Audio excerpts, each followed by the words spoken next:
First floor. Good morning, welcome, welcome. We're waiting on about another 9 travelers today. We're gonna gather you guys, talk to you about what's happening. In Texas, abortion is now illegal in nearly all cases. In July, a group of women here traveled to neighboring New Mexico to get abortions, a scene that's likely repeating itself all over the country. Today's a big day because you made the choice today.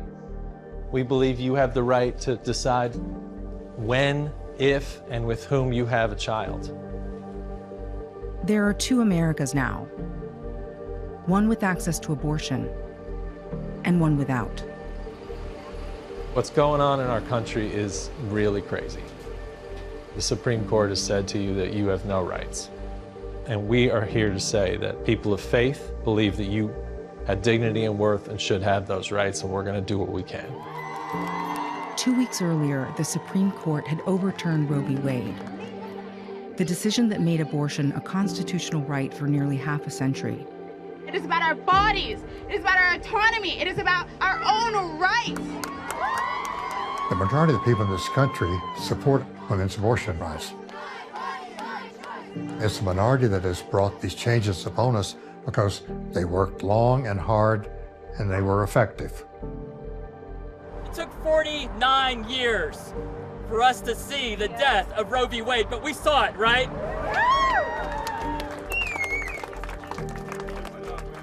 So you don't think this is about pro-life? I don't think it is. Then what is it about? Control. They want to take away our rights. Fault Lines examines what it means to live in a post-Roe America. We've come full circle. Abortion is going to be illegal in Texas, and we're flying patients to New Mexico from Dallas.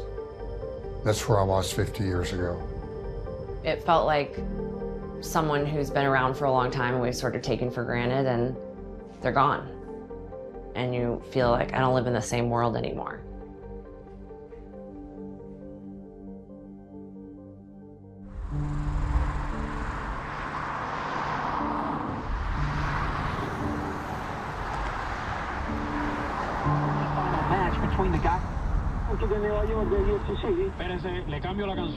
We traveled to Texas to witness the end of Roe v. Wade.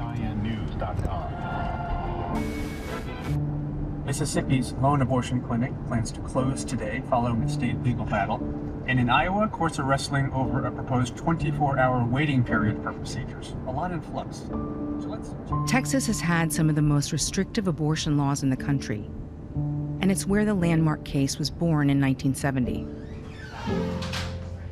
Now there's a near total ban on abortion here, even in cases of rape and incest. June 24th, we learned that Roe was reversed. Take me through that morning. I was just getting ready to walk out the door and I got the text from my office manager that just said Roe overturned. I came into the clinic and it was so quiet. It felt like the air had been sucked from the room. I know. I'm gonna try to all of us were in different stages of grief, but at the same time having to tell the patients what's going on. Yeah, not in the state of Texas, like, at all. It's been a complete roller coaster ride. I mean, the law and everything is changing around us. I have no idea what the future holds for our clinic. The Supreme Court decision means abortion rights are up to each state to decide, setting off legal chaos. Give me 1 second, I have to place you on hold. We're kind of in limbo right now with our lawyers. Okay. Trying to get... The Austin Women's Health Center stopped providing abortions on the day Roe was overturned. But 4 days later, they got some news. So I cannot tell you that information over the phone. Okay, cool. Okay, sweetie, so we are able to see you for the initial consultation for the abortion today. Are you available to come in today? What just happened? So essentially, it sounds like we may have been given clearance, so we may be able to go ahead and do abortions today. We know that this may not last for very long. The state can come back and overturn that. but we've started calling patients to say, come on back in if you want to. Order, and for now we are able to resume services. We don't know how long that will last, but well, we're not sure. We can have up to a couple hours, we can have up to a couple days. It really just depends. And so people could actually get here and then they could reverse it while patients are sitting here? Yes. And then what would happen? We'd have to tell them no and send them away again. We'll just probably a matter of today kind of thing. And then we don't know if you're able to come in for the appointment today, we can definitely fit you in for today. This 27-year-old patient is relieved she was able to make it in. There's no way I feel like I could comfortably bring a human being into this world. I'm not opposed to it, you know? It's just, I'm not ready, and I feel like it's my choice to be ready. So I don't have to put up a kid in adoption where there's like an overflow system. So I feel like this was my only option that I felt comfortable with. She first came in last week, but the next day, Roe was overturned. Wade happened on Friday, so I was completely freaking out. I was like crying. I didn't know what to do. I've been asking friends in Mexico if they could get access to something down there. Asking friends in Colorado, California if I could like stay with them a couple weeks. Definitely living in a nightmare right now. It's like, what's next? Like, what else are they gonna, take away from me? She asked us not to identify her because she's afraid of facing criminal charges. Under a Texas law that was passed last year, private citizens can be awarded up to $10,000 for reporting anyone involved in an illegal abortion. You can come back this way with me. We're just gonna go straight into this room. I took extra precautions so they couldn't track me technology-wise. I downloaded a VPN that made me seem like I'm in California. Like, I bought like a prepaid credit card to buy a virtual mailbox in California just in case I needed to ship the abortion pills there. And when you got that call saying that you could come, how did you feel? A little still scared on what may happen to like the doctors in the future, me in the future, but very relieved that I'm given another opportunity to do this while this chaos is happening. I've spoken to a lot of people here who are absolutely terrified about what this new ban is going to mean for them. They're afraid that they're going to be spied on by the government or by their neighbors and criminalized for ending their pregnancies. There's a lot of confusion and misinformation out there about what is going to happen to them, and the stress here is really palpable. Abortion access is very different now than before Roe. We didn't have the internet. We didn't have abortion pills. So what is happening is that abortion has been turned from a healthcare issue into a policing issue. People do have a digital trail, and if there is a local prosecutor who does want to pursue charges against someone, then people do have to be careful. For today at least, Dr. Rubino can give this abortion pill to her patient. All right, and this one you just swallow it like a regular pill.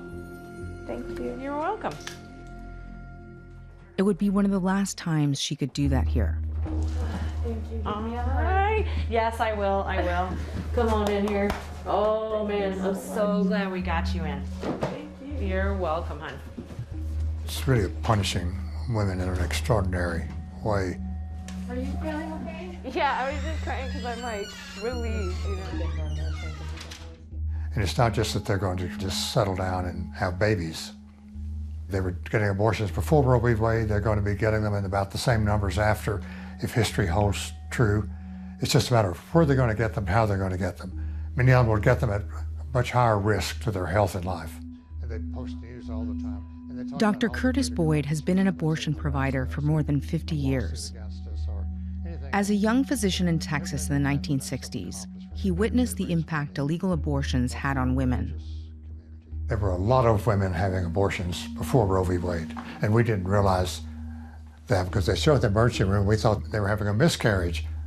They were incomplete abortions. And when Roe v. Wade was passed, those women disappeared. Those wards at the hospital emptied out. For decades, he and his wife have run abortion clinics in Texas and New Mexico. This center that you're showing me is the first clinic that was opened in Texas, after Roe v. Wade. After Roe versus Wade, that's right. In that time, they faced threats of violence and a stream of abortion restrictions. It's been a Getting cascade. worse. Exactly. It's It been a just cascade. kept escalating. When we started in the 70s, the assumption was that a freestanding abortion clinic would be necessary for a few years, but abortion would be part of mainstream medicine. Our work would be done and we could move on to whatever we chose next. You know, it wasn't what we expected at all. I think very few people prior to Trump's election foresaw a complete reversal of Roe versus Wade. This is a very frightening time to face the possibility of getting pregnant. This is actually the capstone to securing women's full rights. The right to control their own body and being able to ultimately make that decision for themselves. And if a woman can't do that, she's never going to receive ultimate equality. Are you ready to take care of a child? Is the situation you're in really healthy and suitable for this baby you're finna bring in? Are you okay if the dad doesn't stay and walks out? Can you afford to pay the rent? Are you gonna be able to put food on the table? Like, a lot of people don't understand, it's a lot that comes with that, because when you have a kid, it's no longer just you. The birth control. Shay became a single mom at 21. I struggled when I had my son, and then his dad didn't make it no better, you know, and I'm working 2 jobs sometimes, and like, it's a lot, because you're not spending time with them. That's why I had to strive to be something different, better. Like, I needed to get more money because it wasn't gonna work. It wasn't. Now at 40, she found out she was pregnant again, the day after Roe was overturned. I'm ready to live life. My son's about to be 19. I ain't trying to start over. That's, I'm good.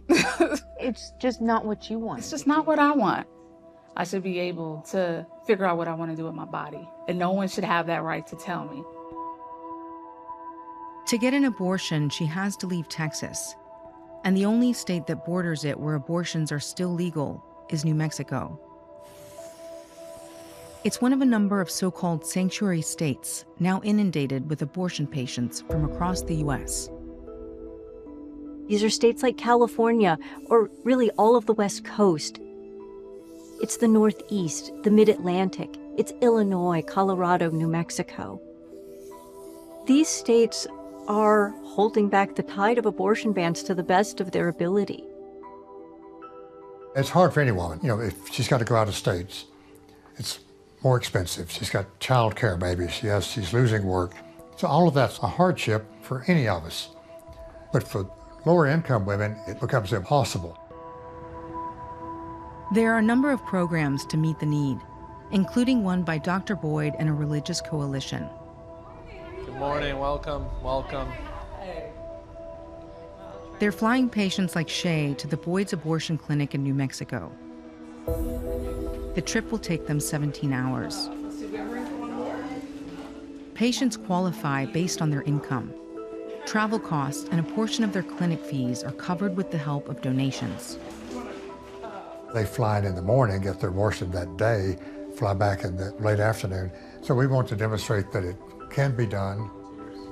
This is the first group the religious coalition is taking to New Mexico since Roe was overturned. Things are a little different now that the Supreme Court decision has come out. So just be as discreet as possible. I always say that we're a women's church group and we're going to meet our sister church in Albuquerque, and that's all they need to know. There's some uncertainty about the legal and safety risks of helping people travel for abortions. Is there anybody who hasn't been on an airplane before? Raise your hand. No? Yes? Have not been on an airplane? These women are putting their life on the line to get their life in order. We do not believe you are sinners. Don't feel like you're doing something bad. Look at this as a way for you to be a better you.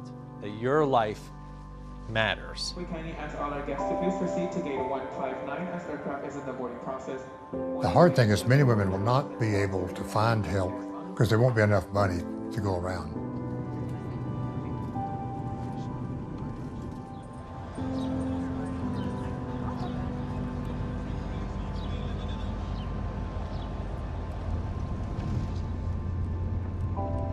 So are you guys starting to see a lot of more traffic coming through? So much more. So much more now?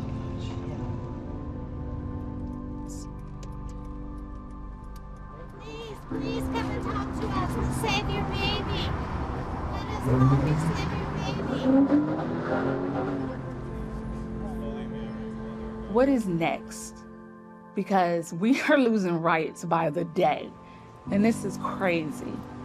I'm a Christian too, but they're making you feel like you're doing something you shouldn't do, and that's not true. They're only looking at one thing.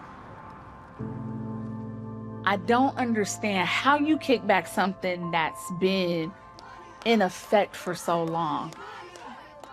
What we had in 1973 was an understanding that abortion was in this scope of privacy in somebody's life where the government cannot interfere.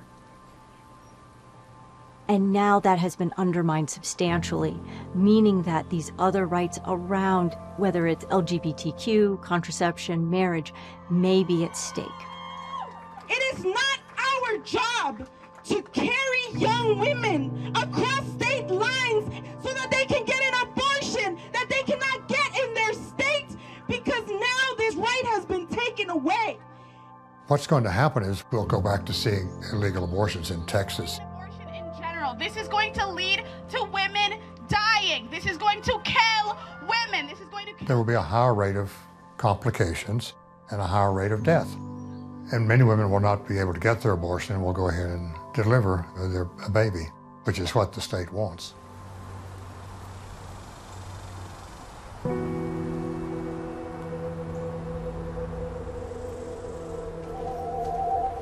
Austin Health Center, can I help you?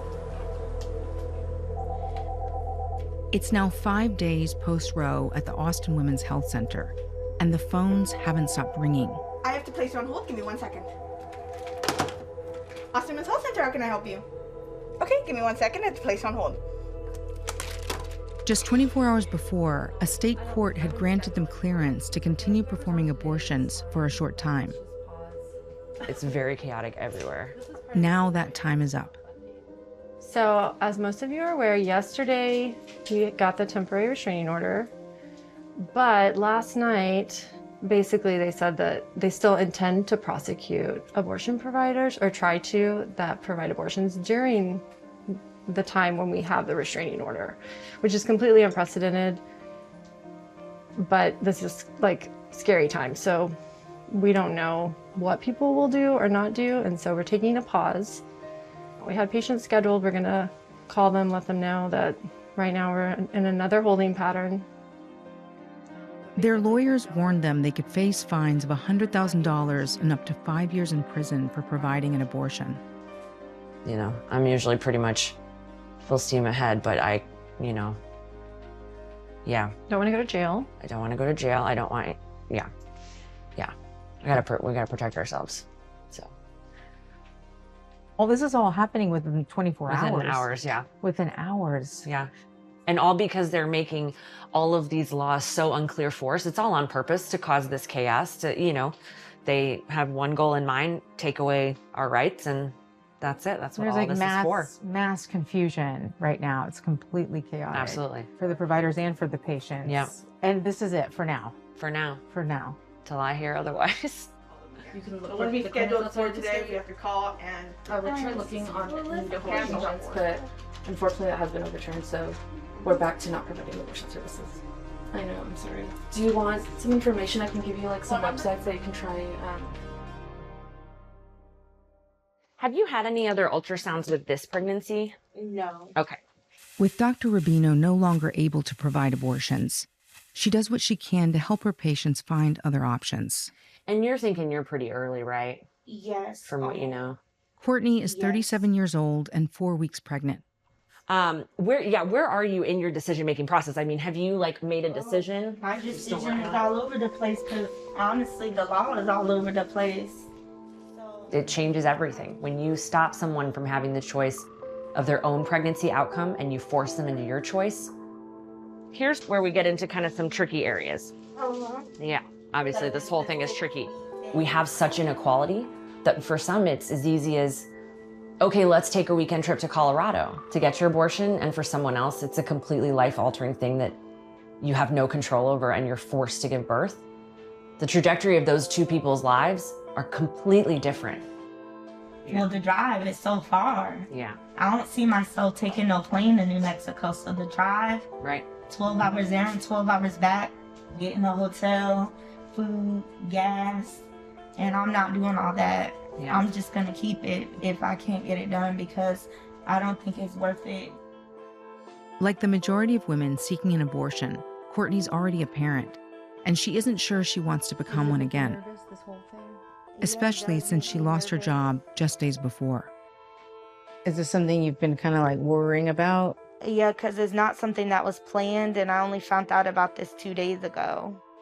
So you have barely had time to even process. Yeah, I'm still in shock. She doesn't have any family support nearby, and her relationship with her boyfriend is unstable. So what are you going to do? If I'm not able to get it, I would be looking into the daycare options, babysitter, and find out what people do that work overnight. So maybe you would just have it? Yes, I would. When people cannot travel for abortion care, we will see people carry to term. And these states are ill-prepared to help these people with a new baby. We do not have the safety net that we need to support these families. And so this is going to be incredibly difficult for these patients. When we last spoke to Courtney, she told us she decided to travel to get an abortion. But clinics in the 3 closest states were booked for weeks. I packed my bag so I can head out to Florida, and I'm about to leave. She drove for more than 2 days from Texas to Florida by herself. I am nearing Interstate 10, which is the interstate I'm gonna take. People who have been making these laws and carrying on this whole culture have never really cared, still don't care. We mean nothing to them, nothing.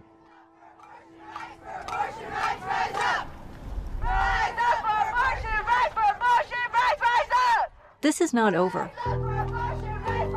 People will be fighting back to support abortion rights and to roll back these bans. We have been plummeted to the bottom of a cliff, and we have to claw our way up again. Already, the things we were told that would make a post-Roe world manageable are falling like dominoes, and more is coming. We have to defend against all of that as much as we are looking to protect and expand access to care. But for abortion opponents, it's also not over. They are not satisfied with the overturning of Roe. If they want to fight, we'll give them a fight. They want to further stigmatize and criminalize abortion. I'm looking at this parking lot here. There's a lot of Texas plates out there. That people from Texas are coming here to get an abortion. And we're going to do everything we can to make sure that an abortion-free state is not just reality in Texas, but a reality in New Mexico as well. It's this great movement that's been being carried on that we didn't really recognize. I mean, they've had a long plan, and they executed it. Good morning, we're praying for you guys. Please come and talk to us. So now we've got a long, hard row ahead of us. The Supreme Court is not our backup now and won't be for a long time. Must not stand. This decision must not stand. Legal abortion on demand. Legal abortion. Even though the majority of us do not think this is right, we don't have the power anymore. So start looking at what's next. We're going backwards. We're not going forward. It's a very disturbing time to be an American, when I feel like this is not my America. This is not the country I was raised in or raised to believe in.